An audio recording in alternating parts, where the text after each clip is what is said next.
feel very pressed to inform you that this wasn't always a place for special events. Delmar was once a place where Marine recon candidates, ropers as we call them, would come here and get crushed in that frigid surf over to our left. In the sands of this beach right here are the remnants of lots of sweat and blood, my own included. And I recall laying in that surf zone next to an always grinning Foster Harrington. Foster and I served together for 10 years. He was an incredible Force Reconnaissance Marine, leader, and friend who paid the ultimate price for freedom by giving his life in El Elmore Province, Iraq in 2004, when he exposed himself to enemy gunfire to direct a teammate to safety. I knew Foster well. He served in my wedding. He was there when my kids were born. And Foster deeply believed that being a Marine was to be someone special.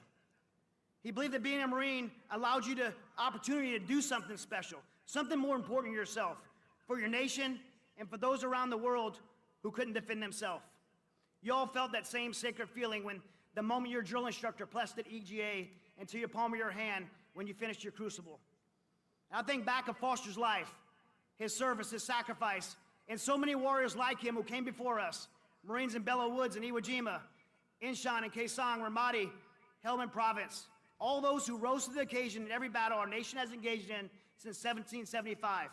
Marines like Dakota Myers, who you heard earlier, and Kyle Carpenter. The list of our titans goes on. And as I think about them and the selfless acts of courage they displayed on the battlefield, I can't help but ask myself, where in this day and age can we find such incredible warriors? Where can we find those with the desire, the grit, and willingness to lay everything down for the sake of others? The answer is right here. It's you.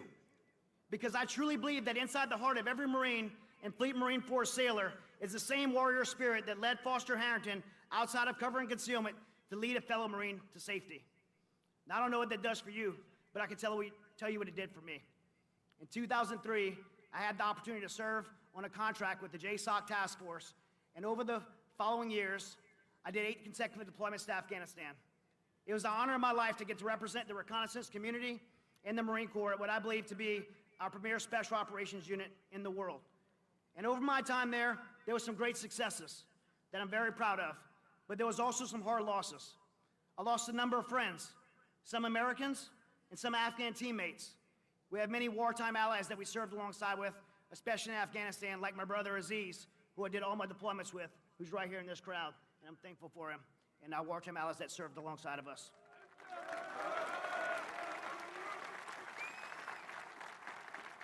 Like many warriors before us, I came home and struggled with many of the same experiences. I dealt with debilitating panic attacks, anxiety, depression, and it almost cost me everything, to include my family and a personal battle with becoming another veteran suicide statistic. There were a lot of things that played a role in my recovery.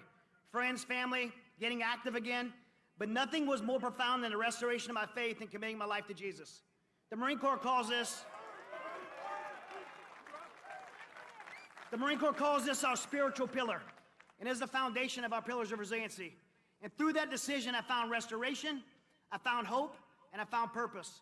And when I came to a place of clarity, I looked back to Foster Harrington and others like him, and I thought about their lives, and I thought about their sacrifice, and I became both convicted and challenged to live my life to the absolute fullest, and live it with purpose, to not mourn their death, but embrace the life and freedoms that they died for. That's part of being here with you today. Passing on the lessons from one generation of Marines to the next, 250 years in and still going. Life as a Marine is hard, but being a Marine is special because it is hard. And as a Marine, you will be asked to do hard things. But when it gets hard, you can always look back and remember those who came before you. We have an incredible heritage of legends like Foster Harrington to learn from, those who challenge us to dig in when we're called to do the impossible, and respond with the words we read in Scripture from Isaiah 6:8. When asked, who shall I send and who will go for us? And I responded, here am I, send me. Marines and sailors, never in my lifetime, and I've been around this gun club for 30 years now, never in my lifetime have we been more supported by leadership from the top. You have a president and vice president who love you, believe in you, and I can tell you from being in D.C., behind the closed curtains, they're doing everything they can to support you. You have a Secretary of War, and by the way, I love that, Secretary of War. I don't know if everybody else feels the same way, but I don't like being on defense. I like being a war fighter. But we have a Secretary of War, Pete Hegseth, who I love, by the way. But based on his PT scores, I think he should have been a Marine. I don't know why he chose to be in the B team, but nonetheless, we love him. He's an incredible leader, and he is focused on our readiness, our lethality, and supporting you to do your jobs. We are blessed and equipped, and this is a time to celebrate. So happy 250 years of being part of the greatest fighting force the world has ever known, the United States Marine Corps. Semper Fidelis, God bless you. Hoorah!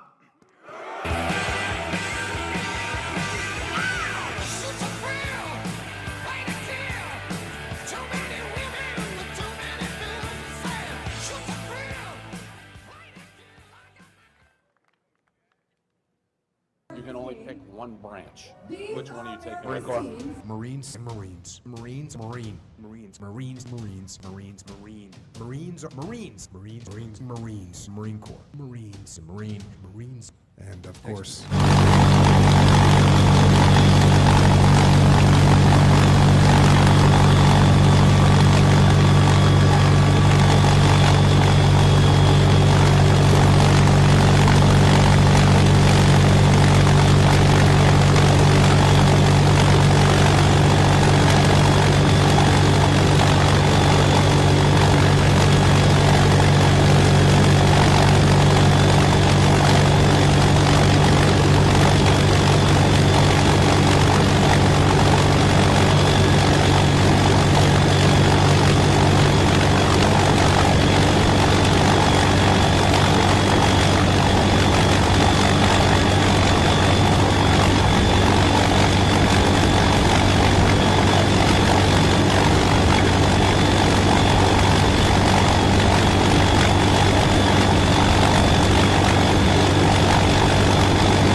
was on that helo.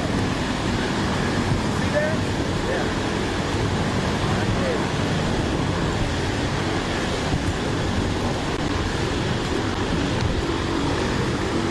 This is our leader. Crash. Two bands. On either one.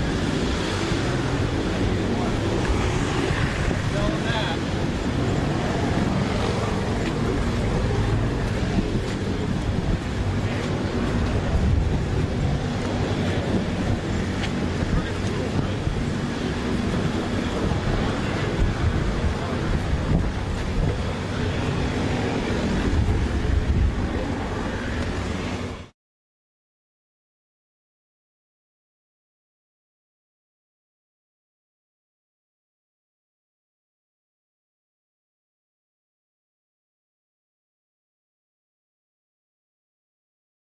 Battlefield.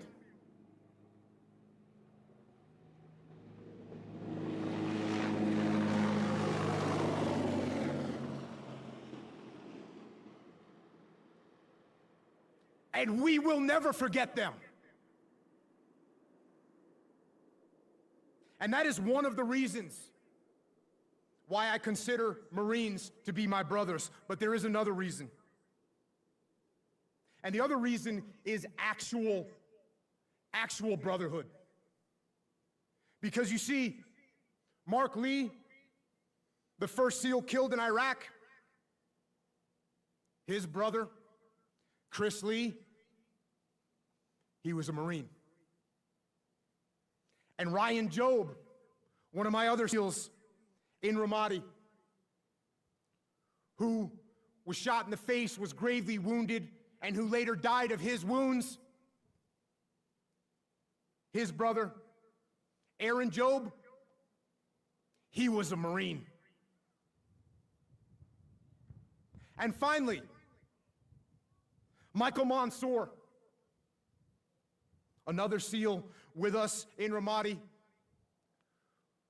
who jumped on a grenade and sacrificed his life to save 3 of our other teammates, who was posthumously awarded the Medal of Honor. Well, Mikey Mansour's father, George, was a Marine who served in Vietnam. And Mikey's 2 brothers, both of his brothers, Joe and Jim, they're also Marines. And that is why it is an honor to be here today. That is why it is an honor to call you all my brothers. And that is also why I know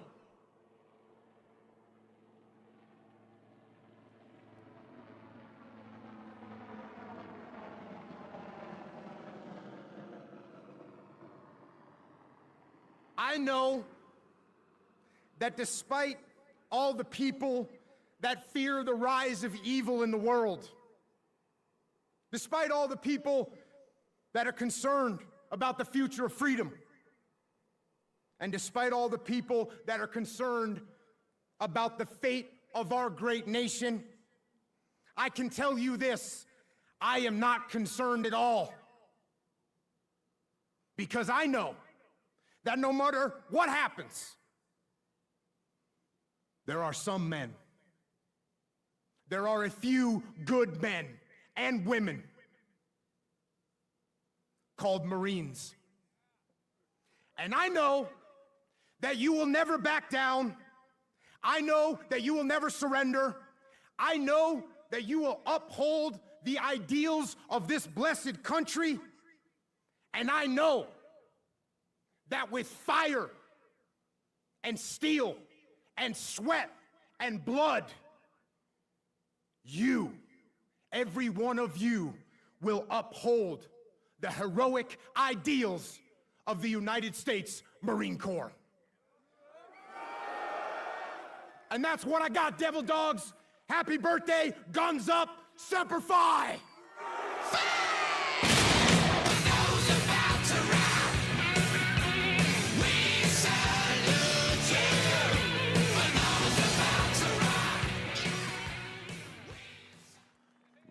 Ladies and gentlemen, please direct your attention to the video screens for the world premiere and exclusive release of the full 250th birthday message from the 39th Commandant and 20th Sergeant Major of the United States Marine Corps.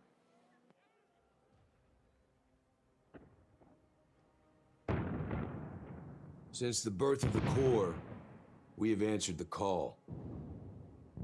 Through every battle, every climb, in every place.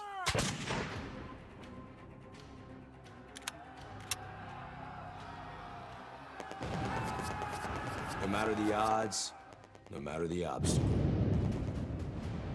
We adapt, we overcome, and close with and destroy the enemy. We know the future will not be the same. But the one thing we know will always remain is the Marine.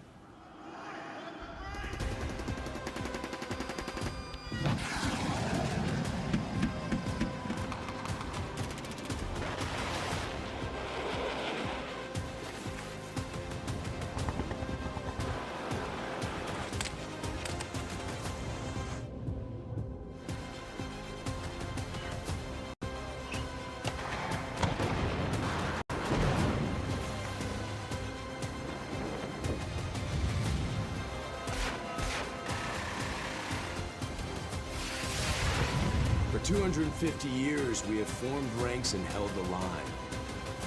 And we will for the next 250. Marine Corps is a far-flung organization. Detachments of Marines are serving in every Navy.